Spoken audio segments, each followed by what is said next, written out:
Hello, Sofa Squad, and welcome back to the damn podcast channel. I hope everyone's doing well out there. Now, don't forget to subscribe to this channel. You might not be subscribed to it. This is where we go over like headlines and that kind of thing, and sometimes I go live over here on this channel. It's a little bit more informal. We just kind of, hang out and dish.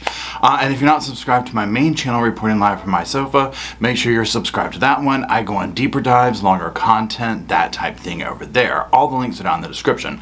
So today's headline that caught my attention is we are going to be going over a Turpin family update. I saw some people talking about it in the comment section, that kind of thing, telling me about it. And at first it didn't really click with me, to be honest. And I was like, yeah, that was a horrifying case. That's like a nightmare. But in my mind, I was like, I thought that was resolved, yada, yada, yada. So then, of course, I just stayed busy going everywhere. So I Googled it and I was like, you have got to be kidding me. These poor children. Oh my God. So we're going to be talking about this article today. It's from the SF, I'm assuming San Francisco Gate. It's by Katie Dowd, and it was on April 3rd. So there could be other updates and all of this. I mean, it's April 16th that I'm, January, February, March, April, yeah. I had to count the months out, sorry. It's April 16th when I'm recording this. You'll probably see it on the 17th. So there's that. And if you are watching on the 17th and you do celebrate Easter, happy Easter to you. And if not, happy Sunday to you. Anyways, so what we're going to do is we're going to go through this and we're just going to talk about it, make some commentary. Let me know what you think down in the comment section. And I'll put a screenshot of it up here. So again, the title is Turpin Siblings Escaped One House of Horrors to Find Themselves in Another, Prosecutors Allege. Sends shudders down my spine. Okay, two of the California siblings who escaped their parents' house of horrors were subjected to horrifying abuse in their new foster home, prosecutors allege. We see this time and time again. It's such a broken system, and it's heartbreaking. Okay. So they're going to recap real quick here, so let's do this for people who maybe never followed. The 13 Turpin siblings were discovered in 2018 when the then 17-year-old Jordan Turpin escaped through a window in their Paris, California home, called 911. The siblings, they range from like 2 years to 29 years old, malnourished, severe abuse and neglect, sheltered. Then it ends up going to court. Parents were sentenced to 25 years to life for the crimes against the children. My opinion, they should be buried under the jail and never see the damn light of day, right? Okay, so let's get up to current times. So, again, referring to the article, since escaping their parents' control, however, life has been brutally difficult for the Turpins. According to an ABC News report in November 2021, this is not that long ago, although $600,000 in donations poured in for the Turpin siblings, they haven't been able to access the money. Now, I'm curious as to why. At least two of the adult children have experienced homelessness. Why? You know what I'm saying? Like, what on earth? What a horrifying trajectory they have experienced. They're living in crime-ridden neighborhoods. There's money for their education. They can't access it. Riverside County DA Michael Hestron said, that is unimaginable to me, that we could have the very worst case of child abuse I've ever seen, and then we would not be able to get it together to give them their basic needs. Agreed, right? And why?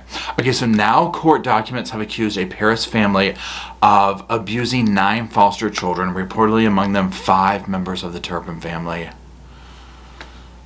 My God. Okay, so here it goes into some of the D's. Marcelino Camacho Alguin, 63. I'm not doing well with the names here. Rosa Armedia Alguin, 58, and Lenny's Giovanna Alguin, 37, were charged with child cruelty, false imprisonment, and witness intimidation. Marcelino has also been charged with lewd acts on a child under 14. Four girls whose identities have been withheld for privacy reasons were essayed by Marcelino between April 2018 and March 2021, the court documents allege. It just keeps getting worse.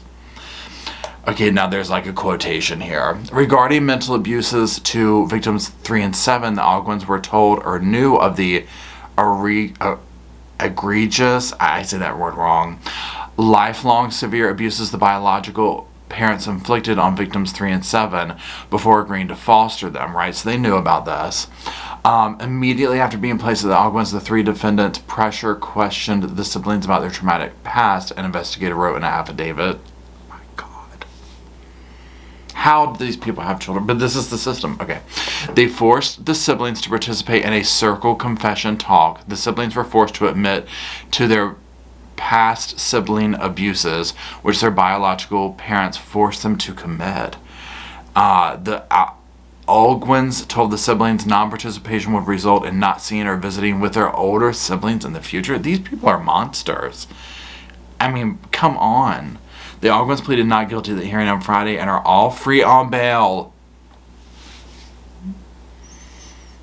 They're expected back in court early June. Please, God, tell me the children aren't with them. First, Orrin and Orson. I mean, it's just... And again, this is not just a California thing, y'all. This is like everywhere, y'all. This system is completely broken. They have got to vet the people who are allowed access to these children or are taking them in. But I mean, I've talked to a girl the other day who came into work, and she used to be in the work as a caseworker and all that. She was like, the county I worked in, she was like, we only had a handful of families, and as you know, up here we follow this, right? Cases come in every day. She was like, it's just, what do you do eventually?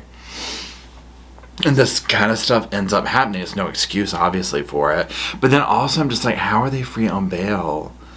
I mean, when you do horrifying stuff like this to children, I'm just like, but can almost guarantee you that somebody's up in there with a crazy bond on some nonviolent drug charge. That's what blows my mind about it. You know what I'm saying? It just blows my mind. Definitely following this, okay? Definitely following this. Let me know what your thoughts are on this. Again, I cannot imagine, number one, the horrifying lives that these children were subjected to before any of this, and then to hear of how horrifying their lives continue to be. I mean, just what a terrible thing. Can you imagine going through all that as a child, and that's your experience into this world? That's what you know of older people, of adults, of people who are tasked with taking care of you, that they're evil. I mean, what a fearful and miserable outlook you would have on life. My heart goes out to them. It's so sad. So anyways, that's it. We're going to be following this one. If you've got more information on it, let me know. Let me know your thoughts on it. I appreciate you gathering around the computer to hang out and talk today. And again, I hope you're having a wonderful weekend. And until we gather around the sofa and then a computer next time, we'll see you real soon.